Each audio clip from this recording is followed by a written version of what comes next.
बिस्मिल्लाहिर्रहमानिर्रहीम। अस्सलामुअलैकुम। सिरात मुस्तकीम सऊदी न्यूज़ चैनल में आप सबको खुश आमदीद कहा जाता है। दोस्तों, पूरी दुनिया में कोरोना के हालात दोबारा से ख़राबी की जानिब जा रहे हैं। इसी बुनियाद पर पाकिस्तान ने भी 6 ममालिक के लिए इंटरनेशनल परवाज़ें आने और जाने के लिहाज से पाबंदी लगा दी है। बहुत सारे मेरे भाई सऊदी अरब की फ़्लाइट्स खुलने का इंतज़ार कर रहे थे। याद रखें, कोई भी मुल्क अपनी आवाम की बेहतरी के लिए फ़ैसले करता है। हुकूमत पाकिस्तान ने भी 6 ममालिक के लिए मुकम्मल परवाज़ें बंद कर दी हैं।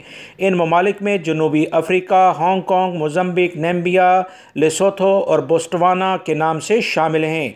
अफ्रीकी ममालिक हैं। यूरोपीय ममालिक में भी नई वबाई मर्ज़ कोरोना का जो एक नया जरासीम दुनिया में पंजे गाड़ रहा है, उसके केसेस देखे गए हैं। बहुत सारे यूरोपीय ममालिक की वजारत सेहत और वजारत दाखिला ने आवाम को तंबीह कर दी है कि रात को मार्केटें जल्दी बंद करें, इज्तिमात से परहेज़ करें।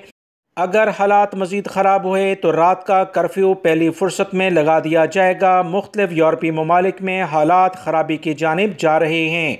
सऊदी हुकूमत ने भी 6 अफ्रीकी ममालिक के लिए इंटरनेशनल परवाज़ें बंद कर दी थीं। कुछ यूरोपीय ममालिक में जनूबी अफ्रीका से मुंतकिल होने वाले अफराद में नया जरासीम यूरोप में भी फैलने के खदशात पैदा हो गए हैं, क्योंकि बरतानी वजारत सेहत ने ऐलान किया है कि कुछ केसेस जनूबी अफ्रीकी वायरस जो कि एमरकॉन 5291B के नाम से है, ये ज़ाहिर हुआ है। मुख्तलिफ लोगों के टेस्ट किए जा रहे हैं। हालात किसी भी वक्त अगले 15 से 20 दिनों में ख़राबी की जानिब जा सकते हैं।